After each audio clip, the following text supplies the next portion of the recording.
NUS ने आप लोग के लिए यहाँ पे एक नोटिफिकेशन रिलीज़ किया है जो कि आप लोग के टीओसी के रिगार्डिंग है। और टीओसी के रिगार्डिंग इस नोटिफिकेशन में आप लोग को काफ़ी सारी चीज़ें ये समझा रहे हैं। तो नोटिफिकेशन सबसे पहले हम डाउनलोड करेंगे और डाउनलोड करके देखेंगे कि उस नोटिफिकेशन में क्या है। आप लोग भी इसे डाउनलोड कर सकते हो, ठीक है। मैंने आपको लिंक दे रखा है वीडियो के डिस्क्रिप्शन में, और कल मैंने शायद आपको शेयर भी कर दिया था इंस्टाग्राम पे, शायद मैंने आपको शेयर कर दिया था ये। खैर यहाँ पे समझ लो कि नोटिफिकेशन में आप लोग को टीओसी के रिगार्डिंग क्या कहा जा रहा है। अब देखो, टीओसी के रिगार्डिंग बहुत सारे ऐसे स्टूडेंट्स हैं जो परेशान रहते हैं, ठीक है।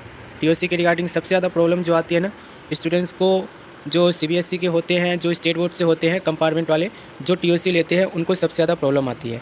अब इस टीओसी के रूल में यहाँ पे देखो, टीओसी रूल यहाँ पे दिया गया है 2.6, ठीक है। अब इस नोटिफिकेशन को हम अच्छे से समझने की कोशिश करेंगे। अब जो आप लोग टीओसी लोगे, टीओसी अप्लाई करोगे, टीओसी के लिए जो मार्कशीट वगैरह भेजोगे, वो इसी नोटिफिकेशन के अकॉर्डिंग आप लोग की जानी चाहिए, ठीक है। क्योंकि ये नया रूल है, ये देख लो यहाँ पे, ये 1 मई का यहाँ पे नोटिफिकेशन है। अब यहाँ पे देख लो ये बोल क्या रहे हैं। तो सबसे पहले ये बोले हैं, the national institute of open schooling offer transfer of credit TOC facility to ex students of NUS and of certain other recognized board of school education which have been given equivalence by the Association of Indian University.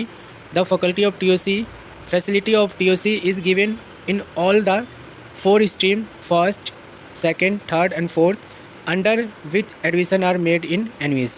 अब देखो TOC कौन कौन से students ले सकते हैं, सबसे पहले इन्होंने ये बोल दिया है।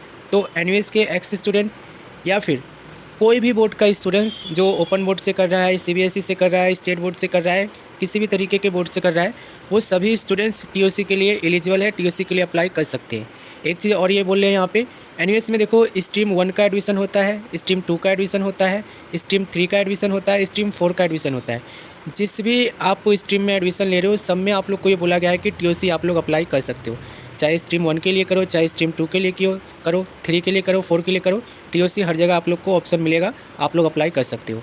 और ये आगे क्या बोल रहे हैं, ये यहाँ पे देखो, those who wish to take admission and avail the facility of transfer of credit as per NUS academic prospectus TOC rule 2.6, their result data in respect of their secondary and senior secondary examination should be available in the concerned board official website to verify the concernance of the marks result of the students. In case the result data is not available on the parent board website, the students are required to get it verified the result documents from their parents board and should upload the same during the time of registration of admission in NUS portal. The students is required to send parents board fail marksheet and verification report in original along with the copy of online admission application form to concern regional center as per NUS TOC norms. अब देखो ये क्या कह रहे हैं, ये कह रहे हैं कि जो भी स्टूडेंट्स TOC के लिए अप्लाई करेगा, TOC क्या है, ट्रांसफ़र ऑफ क्रेडिट सिस्टम, ठीक है। एक रिजल्ट से समझते हैं। देखो रिजल्ट से यहाँ पे समझो कि TOC कैसे काम करेगा एनयूएस में। सपोज करो आप एनयूएस के स्टूडेंट्स हो और आपका फाइनल रिजल्ट पास बना हुआ है, ये देख लो पास बना हुआ है, तो इस कंडीशन में टीओसी के लिए आप लोग अप्लाई नहीं कर सकते हो, यहाँ पे ध्यान देना। इसी तरीके से अगर आप सीबीएसई के स्टूडेंट्स हो या कोई भी बोर्ड से आपने पढ़ाई की हो और रिजल्ट में अगर पास लिखा हुआ है, तो उस केस में आप लोग का टीओसी नहीं बनेगा, टीओसी के लिए आप लोग एलिजिबल नहीं हो, अप्लाई आपको नहीं करना है। टीओसी के लिए कौन अप्लाई कर सकता है, तो टीओसी के लिए वही स्टूडेंट्स अप्लाई कर सकता है जिसने 5 सब्जेक्ट का एग्ज़ाम दिया, 5 में से 3 सब्जेक्ट में पास हो गया, 2 सब्जेक्ट में फेल हो गया, और फाइनल रिजल्ट जिनका कंपार्टमेंट बना, ठीक है, जिनका एसेंशियल रिपीटर बना, वो पास वाले स्टूडेंट जो है, पास जिस भी सब्जेक्ट में हुए उसका टीओसी ले सकते हैं। रिजल्ट निकालूं एक बार, उससे समझ लेते हैं। ये देखो जैसे कि यहाँ पे आप देखोगे इनके पास कितने सब्जेक्ट है, टोटल 5 सब्जेक्ट है। 5 में से ये देखोगे तो 4 में ये फेल है, 1 में पास है, और फाइनल रिजल्ट जो है ना इनका 4 टाइम एक्स बना है। ये एनयूएस के ही स्टूडेंट्स हैं। आप एनयूएस के स्टूडेंट्स हो, सीबीएसई के स्टूडेंट्स हो, स्टेट बोर्ड के स्टूडेंट्स हो, ओपन बोर्ड के स्टूडेंट्स हो, अगर आपका फाइनल रिजल्ट फेल बन रहा है और एक आध सब्जेक्ट में आप पास हो, मैक्सिमम 2 सब्जेक्ट का यहाँ पे बोला गया है, तो उस सब्जेक्ट का आप टीओसी ले सकते हो। जैसे कि यहाँ पे देख लो, योगा में ये पास है ना, अगर ये चाहे ना तो एडमिशन के टाइम एनयूएस में जब ये एडमिशन लेंगे तो योगा का ये टीओसी करवा सकते हैं।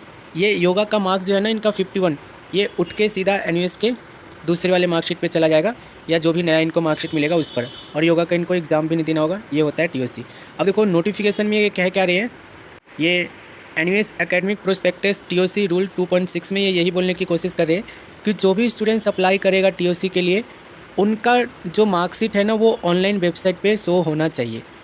ठीक है, अब जैसे कि सपोज करो अभी मैंने आपको दिखाया ना कि एनवीएस के स्टूडेंट जो है रिजल्ट को चेक करते हैं तो उनकी मार्कशीट शो होती है, तो उसमें ना आपका रिजल्ट में जो भी सब्जेक्ट का टीओसी अप्लाई किए हो वो सब्जेक्ट का रिजल्ट में नाम होना चाहिए। जैसे कि अगर ये स्टूडेंट्स टीओसी के लिए अप्लाई किए हैं योगा के लिए, तो ये ऑनलाइन सर्च में आ रहा है, इसी से एनवीएस जो है वेरीफाई करेगा आप लोग का, और टीओसी इसी को आप लोग को ये कंसीडर करने देंगे।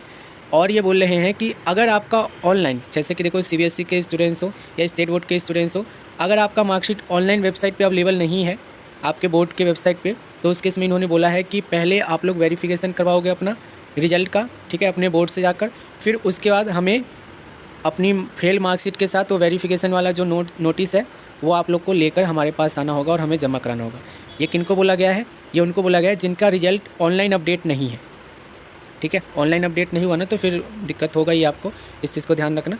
और फेल मार्कशीट जो है ना आप लोग को रीजनल सेंटर क्लिक कर यहाँ पे जमा कराने के लिए बोला जा रहा है, तो रीजनल सेंटर ही आपको जमा कराना है। ठीक है, कई स्टूडेंट जो है एनवीएस हेडक्वार्टर जमा करा देते हैं। एनवीएस हेडक्वार्टर आपको मार्कशीट तभी जमा करानी होती है जब आप हो जाते हो लेट। ठीक है, 10 दिन के अंदर भेजना होता है ना, आपका एडमिशन जैसे ही कंफर्म हुआ उसके 10 दिनों के अंदर अंदर आपको मार्कशीट भेजनी है फेल वाली। अगर टीओसी लिए हो तो 10 दिन से लेट हो जाते हो ना तो उसके इसमें रीजनल सेंटर वाले हाथ खड़े कर देते हैं, वो कहते हैं भाई हम कुछ नहीं जानते, अब तो मतलब अपने एनवीएस हेडक्वार्टर भेजो, वहीं से काम होगा। ठीक है, तो पहली कोशिश आपकी यही होनी चाहिए कि रीजनल सेंटर जाकर मार्कशीट को जमा करानी है। कंडीशन सारे समझ गए होंगे? कमेंट है करो, हम उसका जवाब देंगे।